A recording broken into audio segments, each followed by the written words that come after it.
Welcome to the final session of TWC Meets the Artist, a series of in-conversations with local artists. To date, Meet the Artist has interviewed 40 female artists across diverse disciplines and of all ages.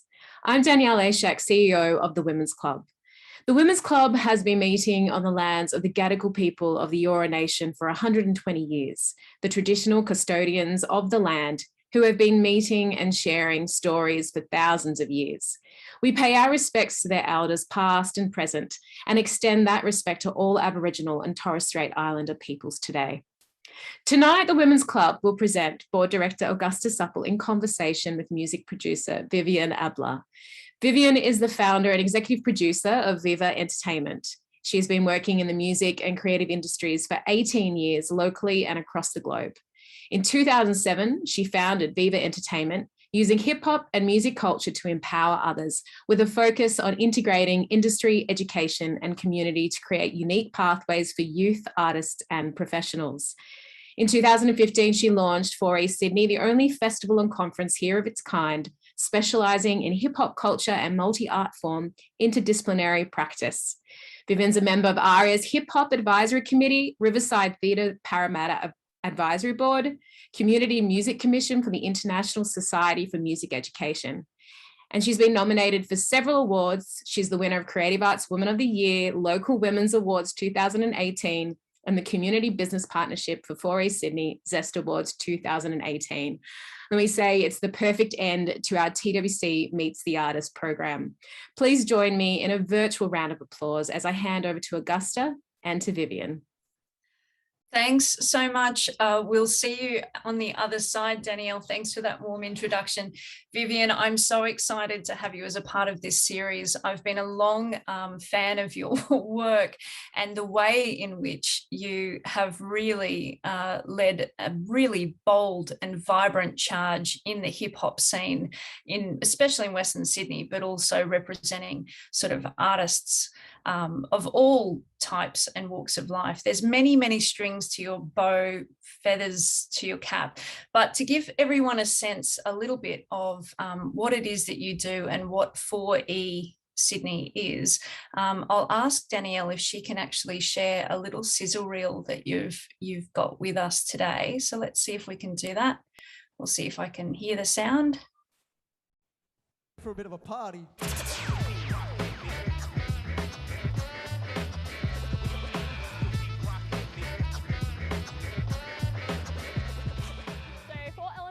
Is a hip-hop festival based in Bankstown in Western Sydney, which is the home of hip-hop, and it is a free event that showcases hip-hop music, breakdancing, graffiti, DJing. They're introducing me to a new style of hip-hop. It starts with the young, and this is where it comes from, and this is how it grows. We all gonna do the times, that's the way of life. If we just keep pushing on, we will all be super strong. It just brings everyone together in a good, positive way. Yeah, we need more of it to inspire the young generation in all art forms, whether it's graffiti or dancing, rapping. Think for yourself, young child. Good friends will come into your life and have you so inspired with creativity. This year feels like a real landmark moment in the history of 4 Elements. It's such a good vibe. It's good to see generations coming together. You got the old and the new, and you know that's a rare occurrence. So hip hop, 4 Elements bring in people together. And I can feel it bubbling. Can you feel it too? Connected to the pendulum of energy. Every time I pick up my phone, I hope to see reflections of you over my home. This is the future of hip-hop. This is the future of hip-hop. Hip-hop itself, it comes from marginalized communities that are like tight-knit like this. Like the future is happening right now for hip-hop in Australia. I personally believe like suddenly there's so many eyes on Sydney and this is where it's at. You wasted the wave of time. Living out with a taking up to the sea line.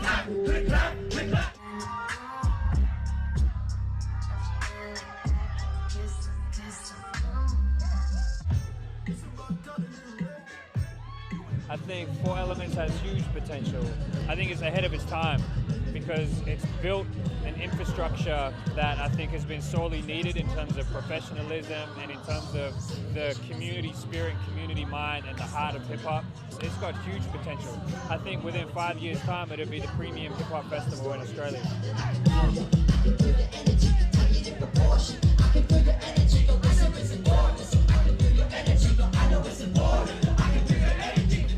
4E's community.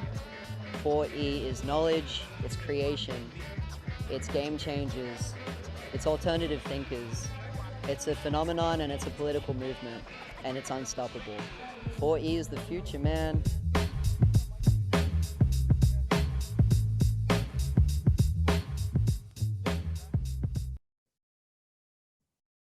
It's so awesome. It's so awesome.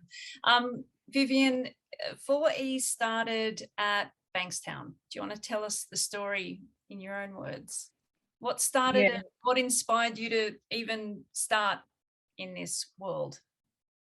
Well, in terms, I've had the idea for 4E for quite a while, you know, from my early 20s, even I think 16, 17 years old, and I always kind of had this idea of just recreating a space and a place simply to just be. And I think that was just based off my own experiences, and as a Lebanese or as an Arab growing up in the Shire, you know, kind of having this kind of juxtaposition of not fitting in or being told that I don't kind of belong in this country all the time. And, you know, music was my escape.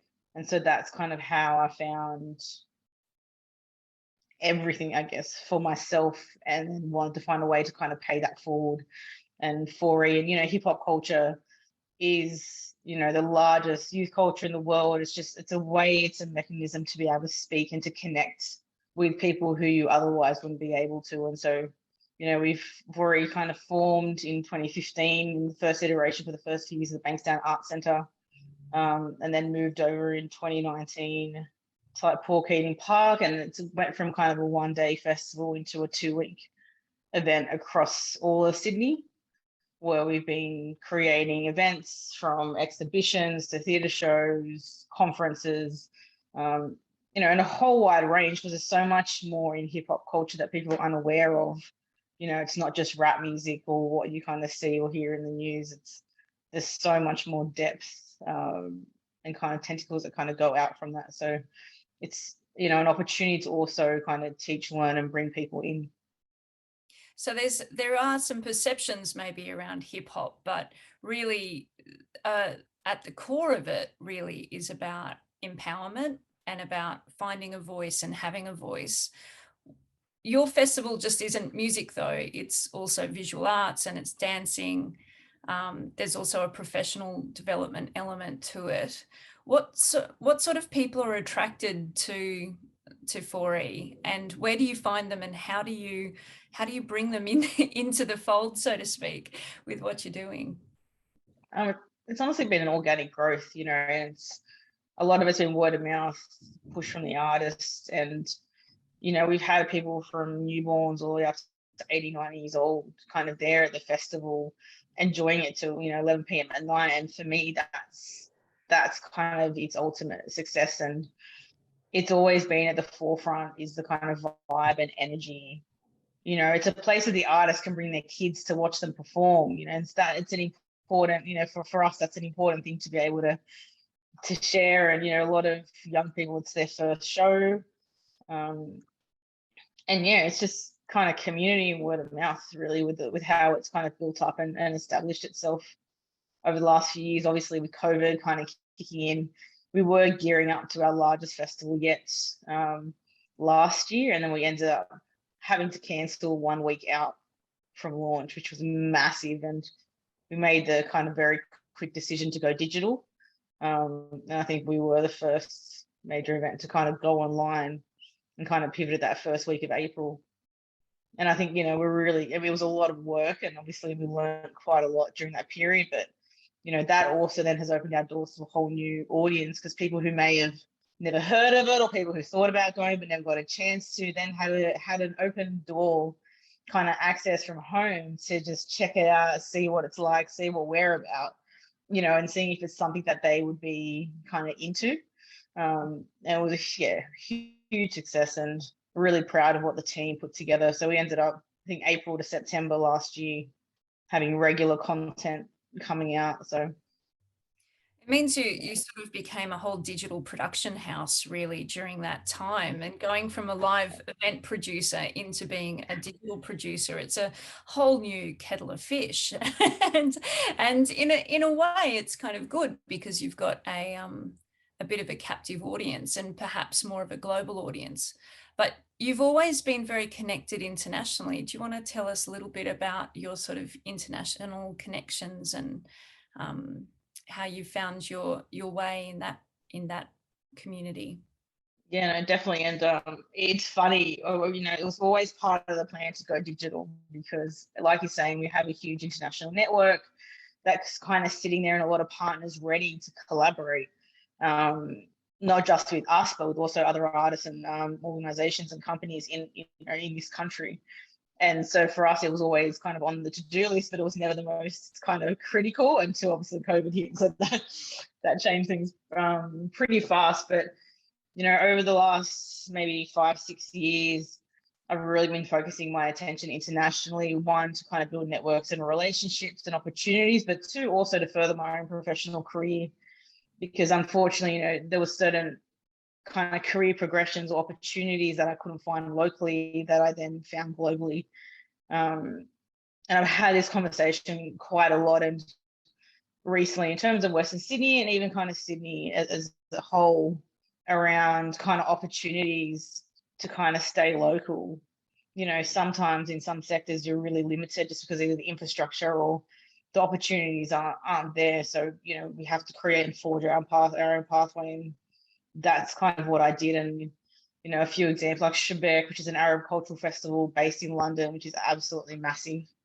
They usually bring around 150 artists from across the Arab world and UK to London once every 2 years over a 2-week festival that just spans, across the whole entire city. And I've been lucky enough to kind of be part of that team on the project team in 2017 and 2019. And from working on that, has kind of opened my doors to connecting within the Middle East. And for me, that was the first time I'd ever worked with artists or kind of collaborators from directly in the region. And so for me personally, it was a huge, huge moment. And that really changed my outlook and kind of reiterated my purpose of what I do and that, where I should be. So I think what's really remarkable about your story and the work that you've done is that you're very much a self-made person.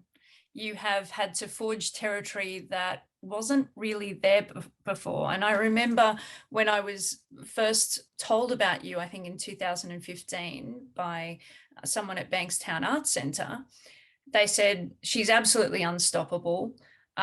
She is just absolutely, she will deliver, and she delivers with this kind of energy and this community mindedness, which they had never seen before, where an independent woman is saying, oh, this is what I'm going to do and I'm going to deliver it. And then you've slowly over time really scaled up.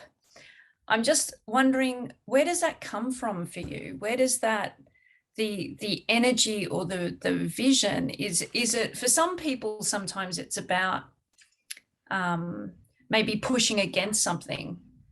And for some people, it's running towards something. How would you characterize that for yourself? Oh, I don't know. I think a lot of my kind of ethic and being has definitely come from my family and watching them kind of grow and how hard they worked, and watching my dad and mum work 24/7 and just kind of constantly go. And I think my hustle has definitely formed from that.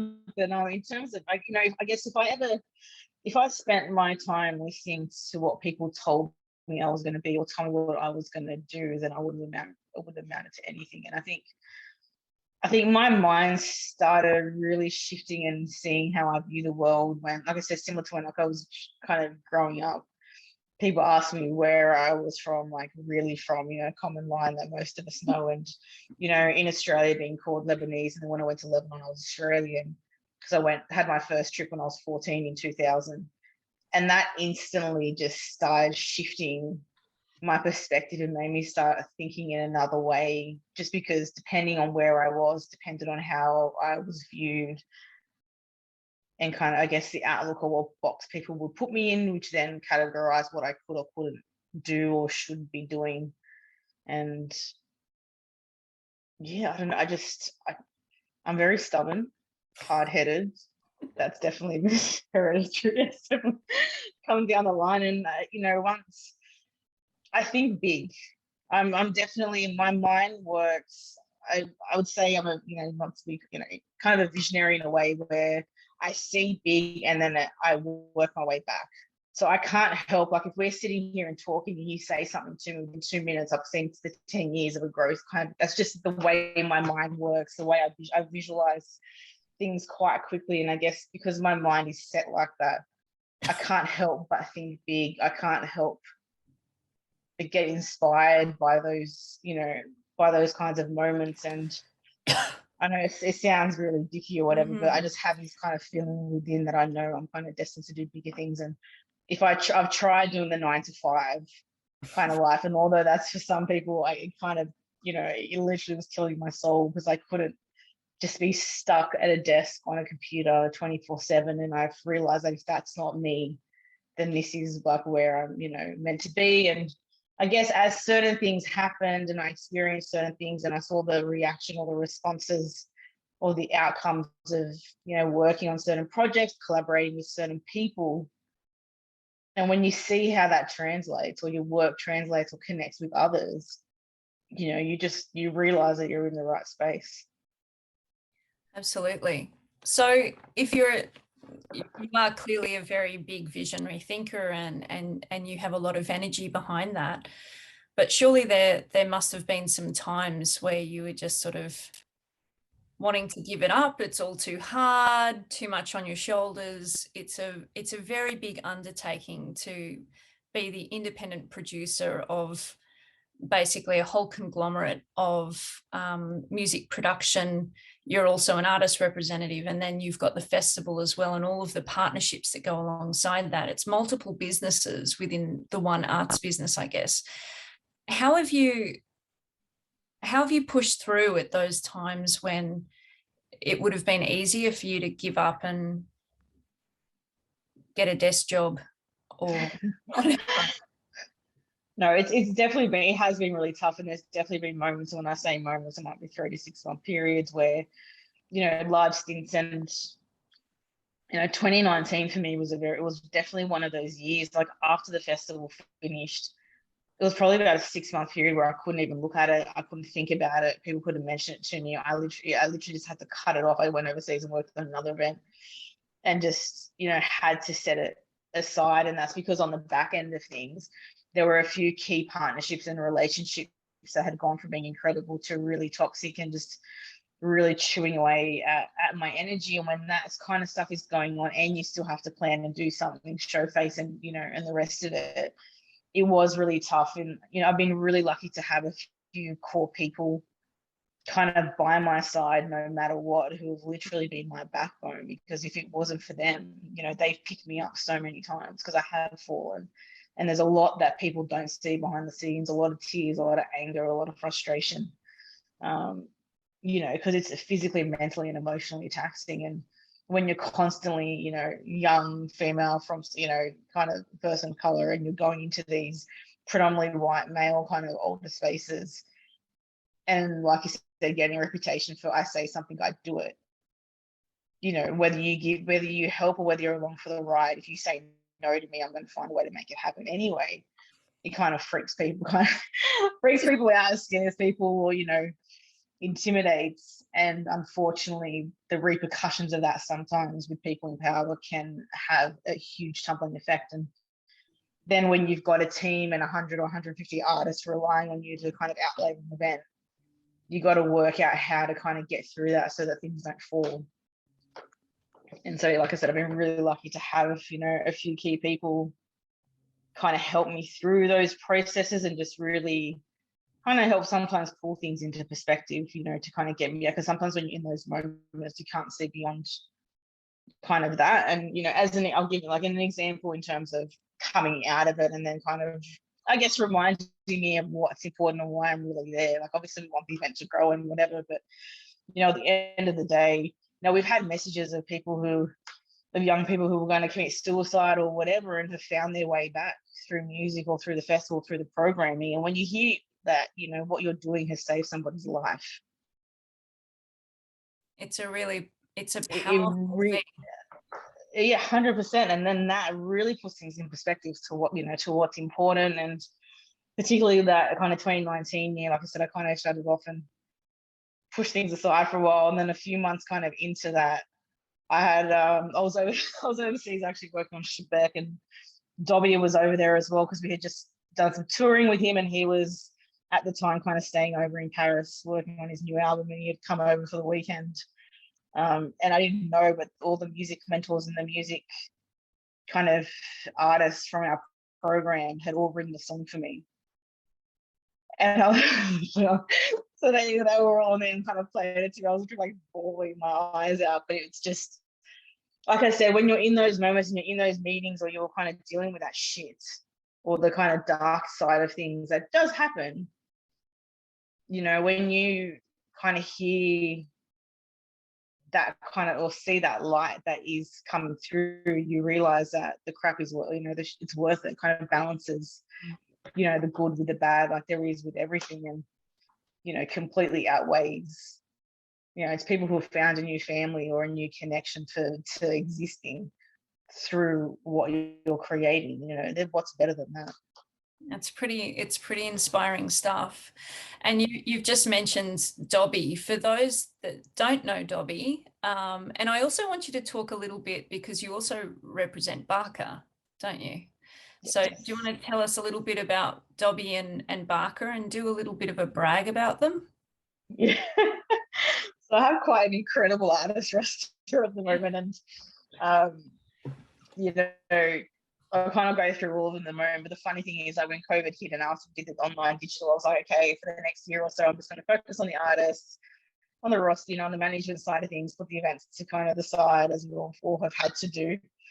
And since I did that, my roster doubled during COVID, kind of naturally, without looking for it. It kind of just happened and landed on, in my plate, which I'm very thankful for. But so I'm currently managing Dobby, Barker, Emily Warramora, Anya Terrell, and doing a lot of work with Luca Lesson, producing all his massive hip hop theatre shows. And Dobby is an incredible.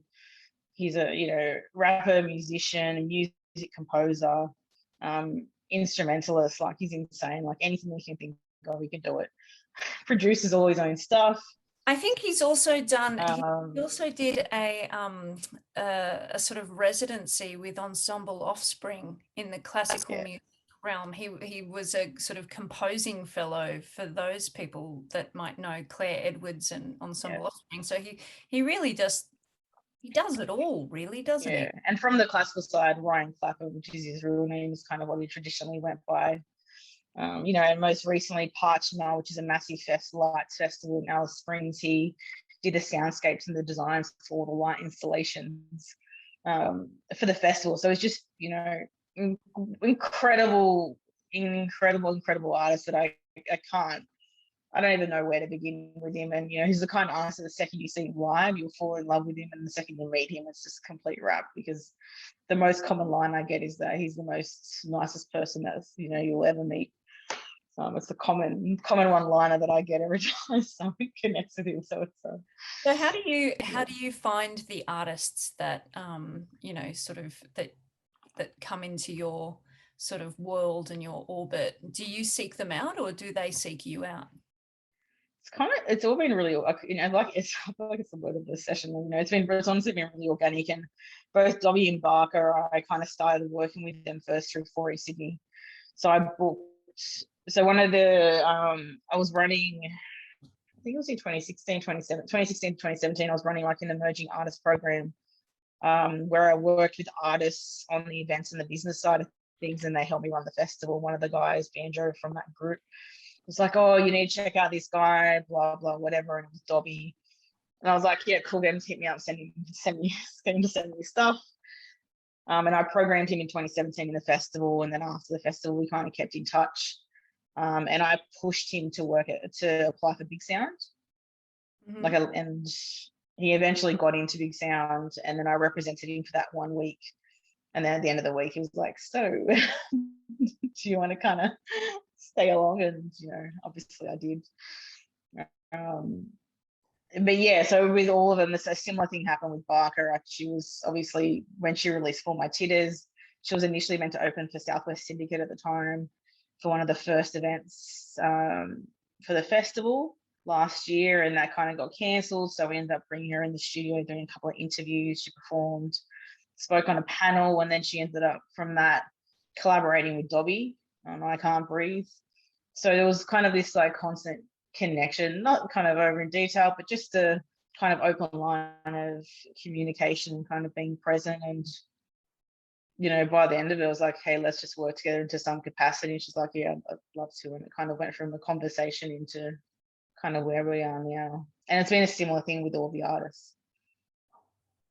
So it's sort of like grown over time, but especially working with sort of, there's a real sort of strength in Barker's sort of work, because many might know her story as a woman, an Aboriginal woman who has really found her voice. Is she a mother of 3?